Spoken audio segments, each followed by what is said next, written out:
Tombo ita zvedenga Victor's Generation Batai Ruoko baba Iri bofu wandione Batai Ruoko Rwangu baba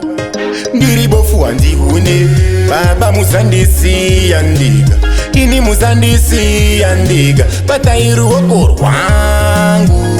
Ndiri bofu wandione Baba muzandisi yandiga Ini muzandisi yandiga Dega ndikure Diga mei baba ndisadone Furahi meso wangu ndione Furahi mazezo wangu ndione baba Dipei wa Simba Ramakapa Samsoni Ne wisdom tekwa King Solomoni Kuti pava no tumira si cyclone Ndigone gozopo konyoka Batai Ruoko Rwangu Ndiri bofu wandiune Baba muzandisi yandiga Ini muzandisi yandiga Batai Ruoko Rwangu Ndiri bofu wandiune Baba muzandisi yandiga Ini muzandisi yandiga Inovavarira kupinda umambo wenyu Inovavarira kupinda denga renyu baba Chanyai play patani venge vakandiza paposi Vachidiridza rugare rwavone yangu musotsi Pavanotumira zvishiri motumira ngirosi By fire by force Batai Ruoko Rwangu baba Batai Ruoko Batai Ruoko baba Rwangu baba Ndiri bofu wandiune Baba muzandisi yandiga Ini muzandisi yandiga Batai Ruoko Rwangu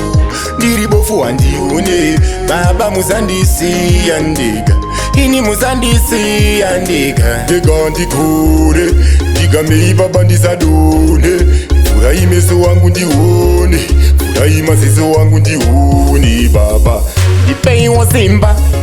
Ramakapa Samsoni Ne wisdom tekwa King Solomoni Kuti pava no tumira si cyclone Ndigone gozopo konyoka Batai Ruoko Rwangu Ndiri bofu wandiune Baba muzandisi yandiga Ini muzandisi yandiga Batai Ruoko Rwangu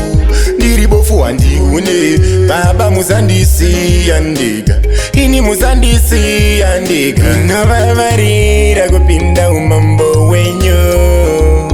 Inovavarira kupinda denga renyu baba Chanyai play patani venge vakandiza paposi Vachidiridza rugare rwavone yangu musotsi Pavanotumira zvishiri motumira ngirosi By fire by force Batai Ruoko Rwangu baba Batai Ruoko Batai Ruoko baba Batai Ruoko Rwangu baba